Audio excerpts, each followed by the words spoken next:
Hi, my name is Angie Karen, owner of OmTurtle Yoga Spa and Cafe. And today we have been indulging in a yogathon since 8 o'clock this morning. Now, I am finishing up today with something that I'm calling a video blogging, which is all about overcoming anxiety. And anxiety is something that I suffered with at a very extreme level, really for many years, but I didn't realize it until I crashed, if you will, 10 years ago, actually. Coming up on my 10-year anniversary from the fallout, I guess you could say. But I just want to kind of give you a little bit of a look into where I came from, some of the little tips and things that I did while I was healing. And I'm hoping more than anything that if you are dealing with anxiety, and I'm not just the nervous anxiety, I'm nervous and stressed out. I'm talking about physical, mental, emotional anxiety disorders.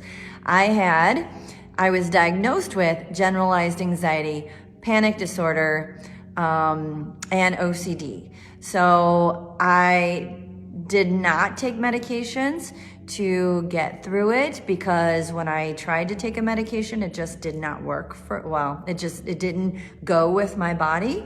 And so I use yoga and meditation as basically a last resort. So when I talk about anxiety, I'm talking about something a lot more than just feeling nervous. I'm talking about detrimental, couldn't leave my home anxiety.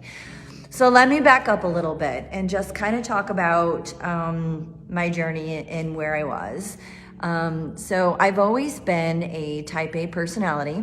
I've always been somebody with a lot of energy, always trying to outdo, always trying to take more on, always taking those risks, just going to the nth powers, right? So to the end of the earth for anything. When I was in college, it wasn't unheard of for me to take 21 credit hours a semester, trying to be a super mom, trying to be a super wife, a super friend, and trying to climb the corporate ladder, and then just basically trying to be the best I could possibly be at everything. I was in competition with myself. Well,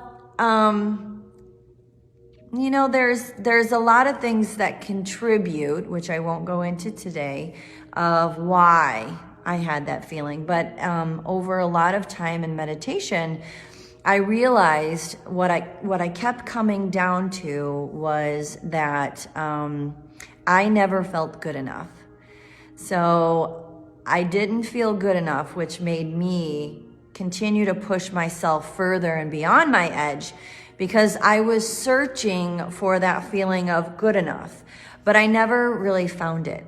And because I was overexerting myself with my job, with my kids, I had this constant fear of guilt when I had to make choices of traveling over being with my kids, over my husband, over just all these things that women have to deal with in general, to the point where I started suffering from a lot of physical symptoms. So my early physical symptoms, I would get lightheaded, foggy, dizzy, fatigue.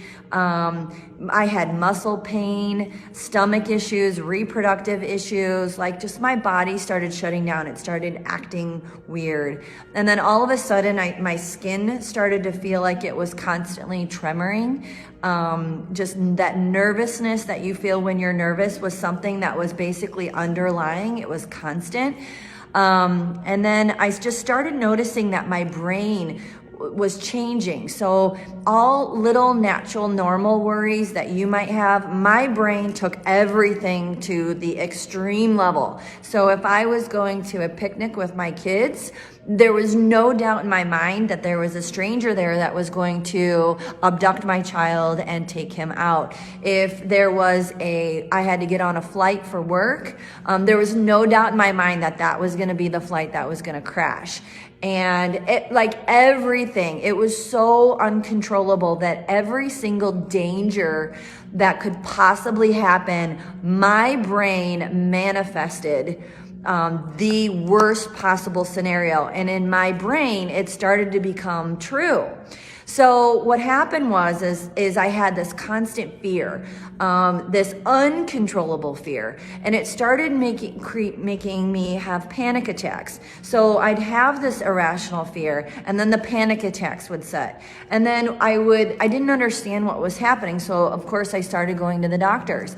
And the doctors would do all the tests, and I was convinced I was dying because, of course, that's what your anxiety brain tells you, is that you're dying. And they would say, oh, take a Xanax, take some antidepressant, and they'd send me on my way. And I'm like, no, there's something truly wrong with me, because it can't just be stress.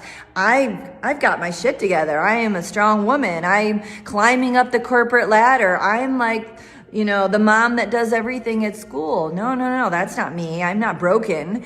So secretly, I started to sneak into other hospitals and other emergency rooms because I was convinced I had a heart problem or some sort of brain problem.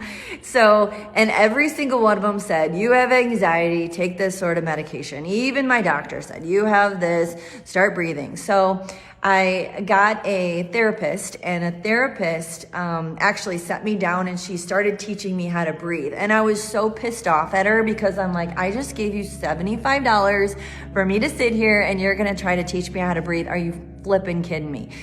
So I was so riddled. I had panic attacks all day, all night long, all day, all night long. For no reason, I would just have panic attacks. I could not get out of bed.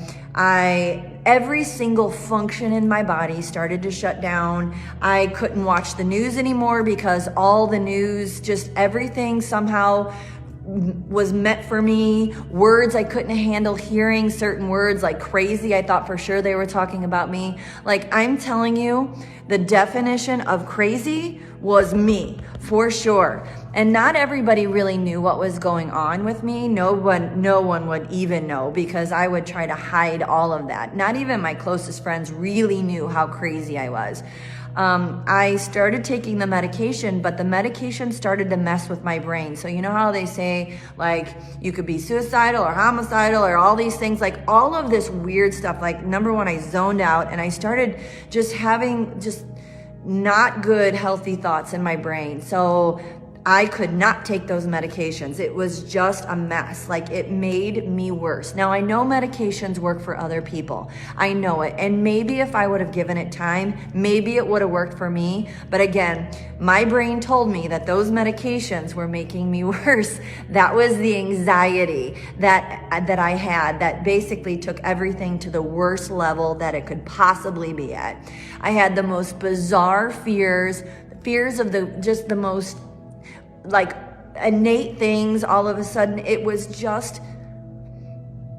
just a completely different person than than you knew back in, before all of this happened. So I did a ton of research online, and I kept looking for natural causes, natural cures, miracles.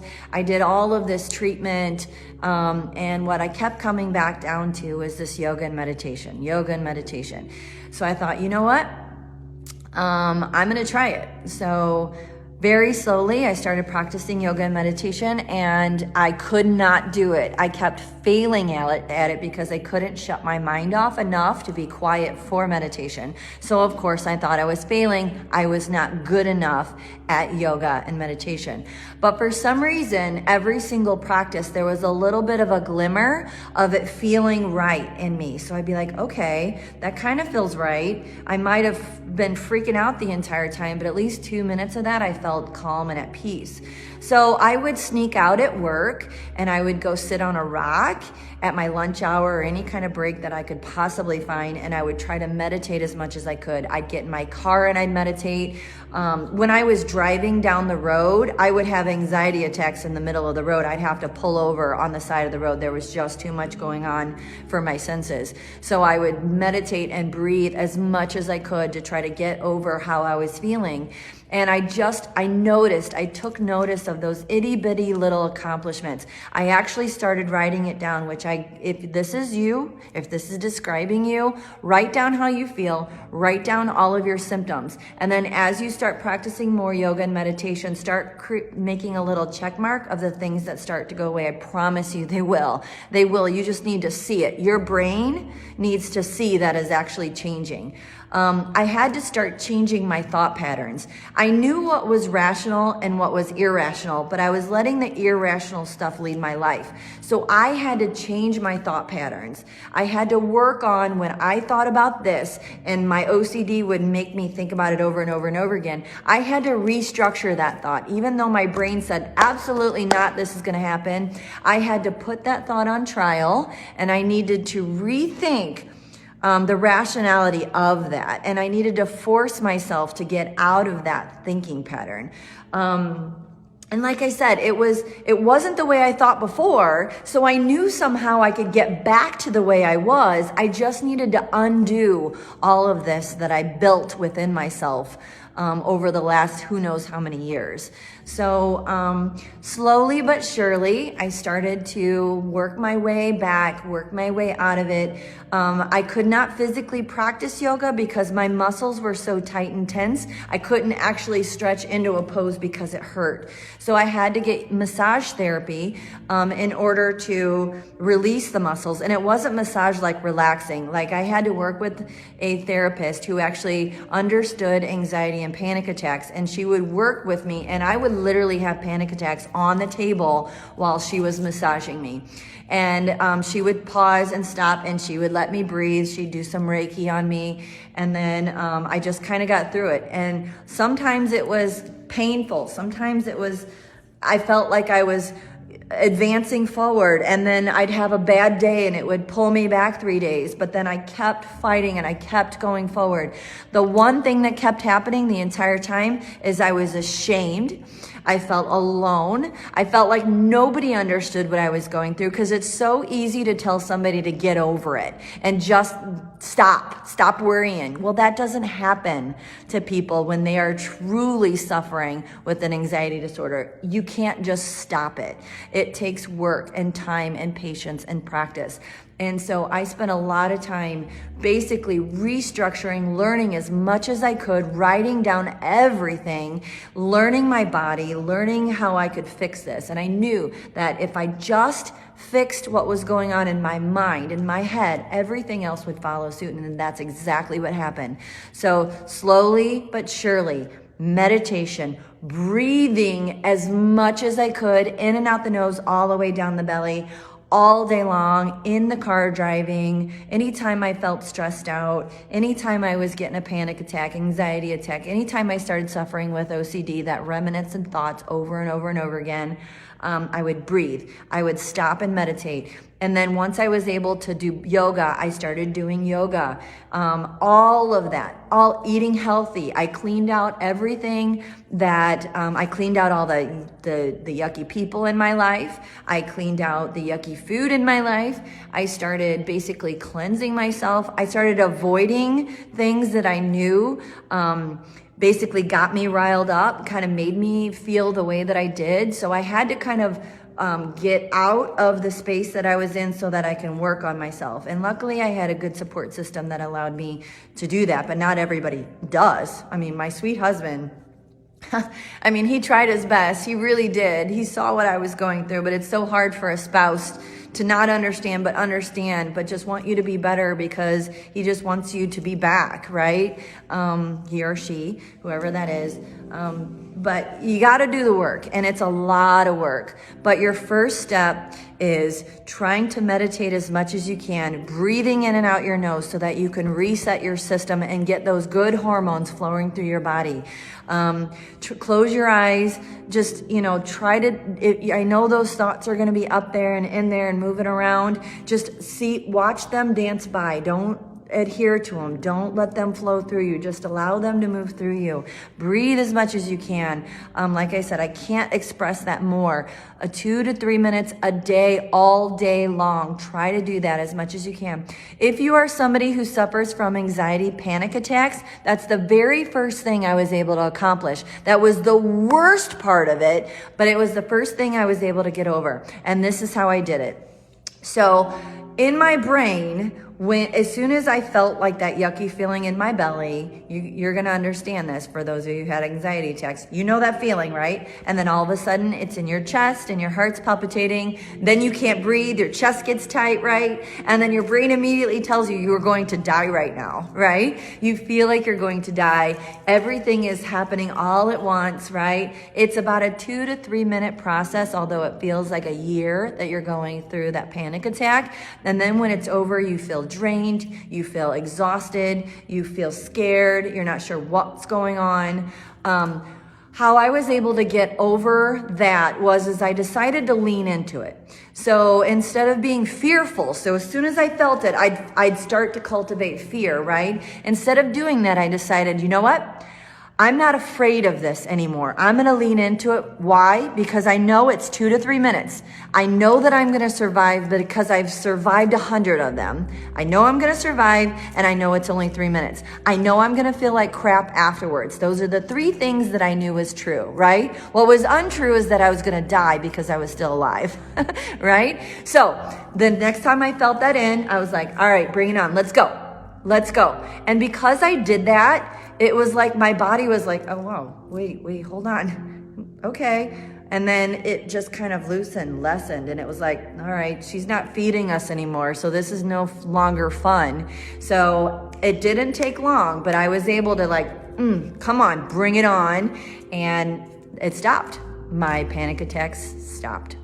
The OCD is probably what took the longest, is that constant reminiscent thoughts. And that was constantly retraining. Like the moment that thought would come, I would have to stop myself, and this is kind of ignorant, but I came up with the word booger, fart, snap, pickle, which kind of makes it sound stupid and funny. But anytime I started to think of something stupid, I'd say booger, fart, snap, pickle. And that kind of made me go, and it was kind of like my stop word. And I knew I needed to stop.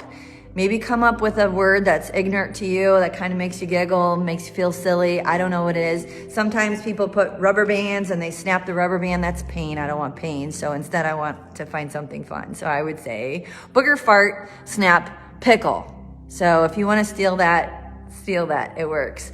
And it just stopping that thought, stopping the train. That's the point I'm trying to make. Stop that train, put it on a different track. Constant, put it on a different track. Stop. The more you do it, the more that brain will loosen up and let go of that thought, because it's no longer fun to your brain anymore. You have a fear center that's up there. The more fear you put on it, the more open it is to accept fear and to look around for fear, right? Once you start telling your brain everything is okay, your little receptors start to go back in and become normal again. But if you continue to feed it fear, it's going to constantly be looking for fear. Does that make sense? Your body is designed for fight or flight.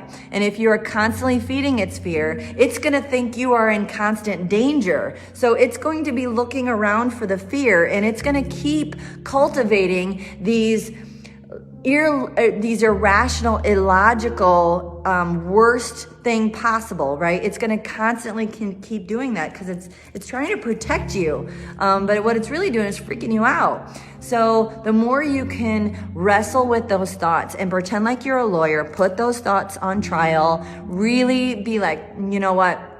No, that does not make sense. And this is why. These are the reasons why. Write it down if you need to. Do as much as you can. basically, that's what I did. And I did that for about 4 years. It took a long time. But during that time, I was able to really go through myself. I started with the principles of yoga. So understanding compassion, compassion to myself, compassion to others, cleaning out, doing that purity, that truthfulness. Just because I think it's true doesn't mean it's true. Just because you have truthfulness doesn't mean it's true for me. So it was really doing that self-study, that self-work, and thinking about every single reaction that I had to everything and sitting in it, sitting with it during meditation and really understanding myself from basically a separate point of view. So when you're in meditation, you eventually start to get to the point where it feels like you're hovering over yourself. That's exactly what I was doing, is what I was pulling myself up and out so that I can observe my behaviors. And somehow it made it better that I could observe from outside, because it was like I knew I was wrong. I knew what I was thinking was wrong, but I just couldn't get myself out of it. So a long practice, but over time, all of these things started changing: physical, mental, emotional, the way I was connecting. I started, so 10 years ago in, 2010. I started all of this, and I started my business 7 years ago. So I was still healing when I opened up my business. But for some reason, I knew that I was supposed to go through this. I knew I was supposed to figure it out. And I had a moment in the stainless steel bathroom at my job, and I said, I was trying so hard to get through this. I dropped to my knees and I just had a moment that was like, just teach me, teach me. How do I do this? Teach me. And I don't know, I just felt like I needed to learn from what I was going through so that I can help others. And I don't want anybody to feel ashamed. I don't want anybody to be afraid. I want to pull off the covers of mental health, mental stigma. I want you to understand that it's not something to be ashamed of, and it is something that you can heal from. This is something that you can heal from. Know that, understand that. I did it, other people have did it. It's very hard because you continue to stay within that loop, right? But you can heal. It's possible. I'm living proof. We opened up OmTurtle 7 years ago. We've got another one. We just keep expanding it. Now that you know my story, you understand what I'm trying to do is I'm trying to pull together all of those pieces that helped me heal so that you have a space to heal. That's the whole point of this whole shebang, is to try to create that comprehensive healing environment for you. So, we are in a scary time right now. I'm not going to lie. I've worked really hard for this. There are thousands of people within our system. Thousands of people have come through taking classes at different points of their life and their journey. I know so many of you, and I know why you're here. And that's why I'm fighting so hard for this, because I don't want to lose. I don't want to lose what we've built thus far. I want to make sure you have a space to go. And for some reason, I feel like if I can't keep OmTurtle open through this pandemic, that I am failing you. And that's that part, right? That's that part of, I don't know, that's that thing that's inside of me, but it drives me, and it drives me in a positive way. And you feed me as much as I feed you. So, let's pray and let's really try to work through this together. For the most part though, know you can heal. Keep doing the work, take the notes, go back, write down the notes, and you will get through this. Trust me on this. I am living color, all good, everything's fine. I'm still a work in progress. I'm still always trying to assess my feelings, my thoughts. I'm not perfect. Nobody's perfect. That's okay. But I don't have anxiety. I don't have OCD. I don't have panic attacks. I haven't had those for a long time. So I love you. I hope that if you're going through this situation, that this is somehow a glimmer of hope in your life. You can heal. You will heal. You just got to do the work, and it's going to be a lot of work, and you've got to be ready to dig in. But it'll happen. I promise you. Stay with me, and we'll get through this together. Thanks so much. Gotta go. Bye.